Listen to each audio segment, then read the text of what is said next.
ভোগলপুর গ্রামের এক অভিশপ্ত হিজল গাছে বাস করত এক ভয়ানক শাকচুন্নি।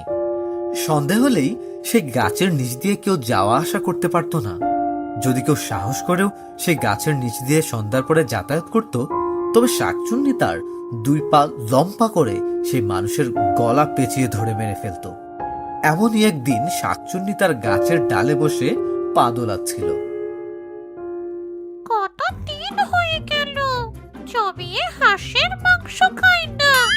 যখন বেঁচে ছিলাম কি সুন্দর মাংস রান্না করতাম আমি। এক হাঁস রান্নায় পুরো গ্রাম মাংসের গন্ধে মমা করত। আহা, স্বামী আমার সেই মাংস খেয়ে কি তৃপ্তি করেই না আমার গুণগান করত।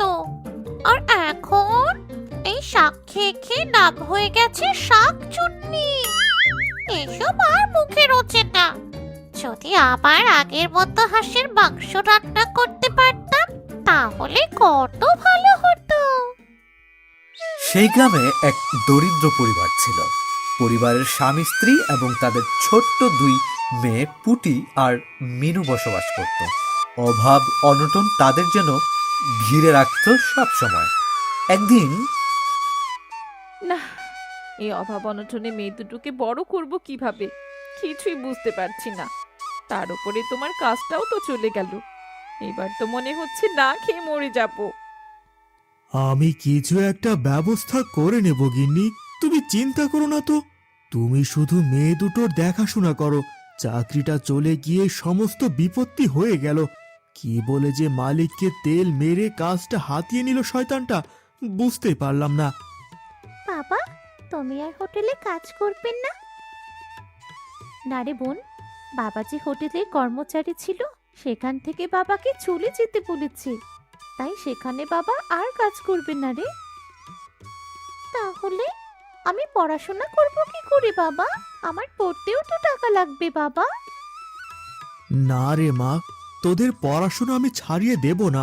তোরা পড়ে অনেক বড় হবি, তার মধ্যে আমরা একটা কাজ ঠিক জোগাড় করে নেব। বাবা, আমরা ঘরে হাঁস পালন করতে পারি, আর সেই হাঁসের ডিম বেচে আমরা অনেক টাকা পাবো। পাশের বাড়ির ময়নার মা কতগুলো হাঁসের বাচ্চা কিনে এনেছে জানো? ওগুলো এখন অনেক বড় হয়েছে, সবগুলো হাঁস রোজ ডিম পাড়ে। হ্যাঁ তাই তো, আমরাও তো চাইলে বাড়িতে কটা হাঁস আনতে পারি। খানিকটা টাকা হবে, মেয়ে দুটোর পড়াশোনায়ও কাজে আসবে। কিন্তু আমার কাছে তো হাঁস কেনার টাকাটাও নেই। কেমন করে হাঁস নিয়ে আসবো? তুমি চিন্তা করো না বাবা। এই বলে পুটি আর মিনু দুজনে ঘরের ভিতরে গিয়ে তাদের মাটির ব্যাংক নিয়ে এসে ভাঙল, আর তার ভেতর থেকে বেরিয়ে গেল বেশ কিছু টাকা। এ তো দেখছি অনেক টাকা। এ দিয়ে হাঁস মুরগি তো কেনা হয়ে যাবে। কিন্তু তোদের এতদিনের জমানো টাকাটাকে নেওয়া ঠিক হবে? কি যে করব কিছুই ভেবে পাচ্ছি না। হাঁস তো তুমি আমাদের এনেই দেবে বাবা। তাতে যদি আমাদের পড়াশোনা হয় আমাদের কোনো কষ্ট থাকবে না জানো। মিনু ঠিকই বলছে বাবা, তুমি এগুলো দিয়ে কিছু হাঁস মুরগির বাচ্চা নিয়ে এসো। হ্যাঁ, আজ তো হাট আছে, ভালো দেখে কয়টা হাঁস নিয়ে এসো, দেরি করো না কিন্তু। আচ্ছা বেশ, যাই তাহলে। বাবা সে টাকা নিয়ে বাজারে চলে গেলেন, আর বাজার থেকে কতগুলো হাঁস আর মুরগির ছানা নিয়ে এলেন। মুরগির ছানা আনতে আনতে সন্ধে নেমে এলো। ছানাগুলোকে মাথায় ঝুড়িতে করে নিয়ে যাচ্ছিল বাবা। এমন সময় শাকচুন্নি তার গাছের ডালে বসে পা দোলাচ্ছিল। কতগুলো হাঁস মুরগির ছানা নিয়ে আসতে দেখে সে বেশ অবাক হলো। ভাবলো এগুলোকে কিভাবে খাওয়া যায়। আজ কত বেলা হয়ে গেল এগুলো আনতে আনতে, অন্ধকার হয়ে আসছে দেখছি। যেতে তো হবে সেই অভিশপ্ত গাছের নিচ দিয়েই। কে জানে কপালে আজকে কি আছে। না, আর এত চিন্তা করে লাভ নেই, দেখা যাক কি হয়। পাতায় ছাতা নিয়ে আমার আম গাছের নিচ দিয়ে খেয়ে যায় রে। এক্ষুনি লম্বা করে খাট দুখানা মুটকে দেব। কিন্তু এর মাথায় এগুলো কি দেখি তো। ও মা, এই যে দেখি কতগুলো হাঁস মুরগির ছানা। এগুলো কষিয়ে রান্না করে খেতে পারলে কি ভালোই না লাগতো। আমি এক কাজ করি, ওর পেছন পেছন যাই, রাতে সবগুলো হাঁস মুরগি চুরি করে এনে রান্না করে খাবো। এই বলে শাকচুন্নি পুটির বাবার পেছন পেছন যেতে লাগলো। যেতে যেতে শাকচুন্নি ওদের বাড়িতে গিয়ে পৌঁছলো আর আড়াল থেকে অপেক্ষা করতে লাগলো হাঁস মুরগির ছানাগুলোকে চুরি করার জন্য। ওদিকে হাঁস মুরগির ছানাগুলোকে পেয়ে পুটি আর মিনু অনেক খুশি হলো। আমাদের কতগুলো হাঁসছানা হয়ে গেল, এবার আমাদের আর পড়াশোনা আটকাবে না। কি মজা, কি মজা! চল আমরা ওদের জন্য একটা ঘর বানিয়ে দিই। চল দিদি। হ্যাঁ, এবারে পরিভোজ করব হাঁস দিয়ে। যাই, হাঁসগুলোকে চুরি করে নিয়ে পালাই। রাত হয়ে গেছে, ওরা নির্ঘাত ঘুমিয়ে পড়েছে।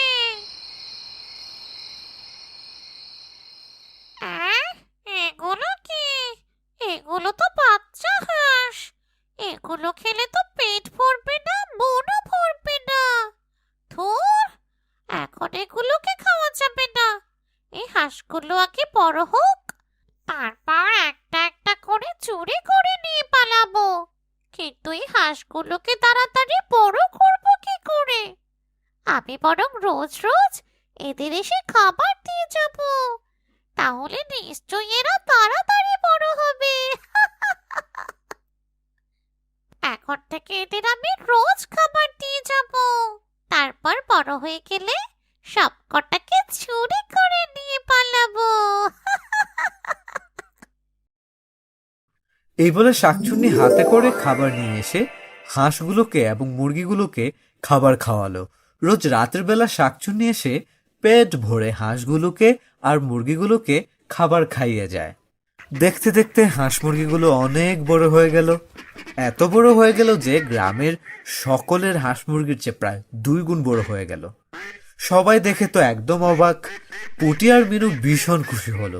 ওরা সিদ্ধান্ত নিল এদের ডিমগুলোকে বাজারে বিক্রি করে অনেক টাকা জমাবে।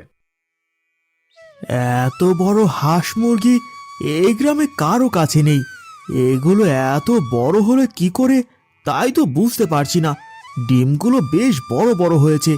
দেখো দেখো, আমাদের 2 মেয়ের যত্নের বলে এরকমটা হয়েছে। সত্যি তো, এত বড় হাঁস মুরগি আর ডিম তো কখনো আগে দেখিনি মনে হয়। এগুলো আমাদের 2 মেয়ের হাতের গুণেই এত বড় হয়েছে। কি মজা! এবার আমাদের হাঁস মুরগির ডিমগুলো অনেক টাকায় বিক্রি হবে। বাবা, তুমি ডিমগুলো বাজারে বিক্রি করে এসো। ঠিক বলেছিস, এগুলো বাজারে বিক্রি করে আসবো।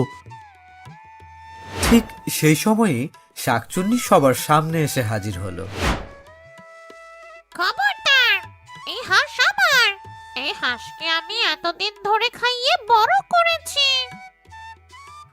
ওরে বাবা, এই যে দেখছি শাকচুন্নি। তুমি তুমি এখানে কেন এসেছো? আমরা তো তোমার কাছে যাইনি। আমাদের কোনো ক্ষতি করো না।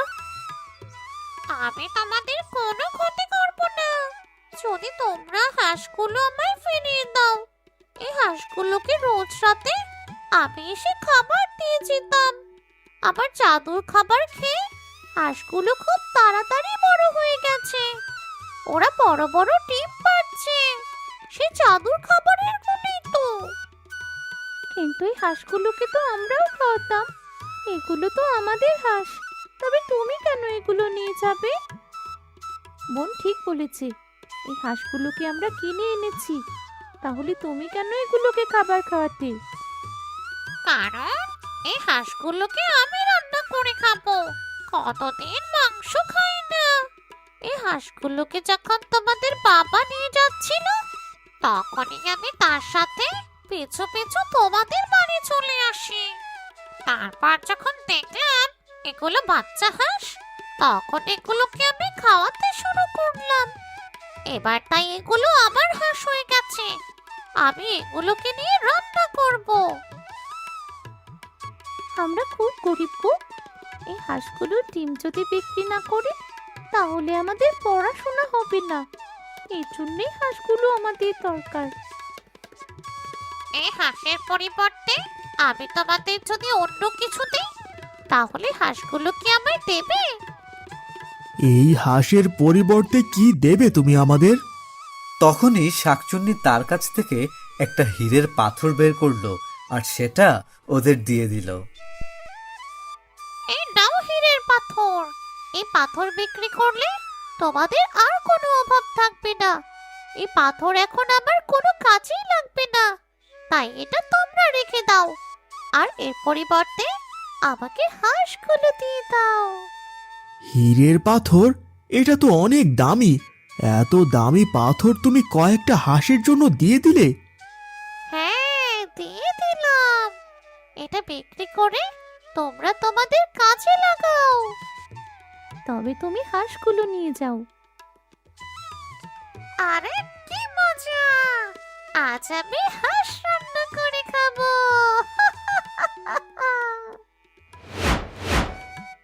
তারপর সেই হীরের পাথর বিক্রি করে তারা সুন্দর একটা বাড়ি তৈরি করলো, হাঁস মুরগির খামার দিল, সুখে শান্তিতে কাটতে থাকলো তাদের সংসার।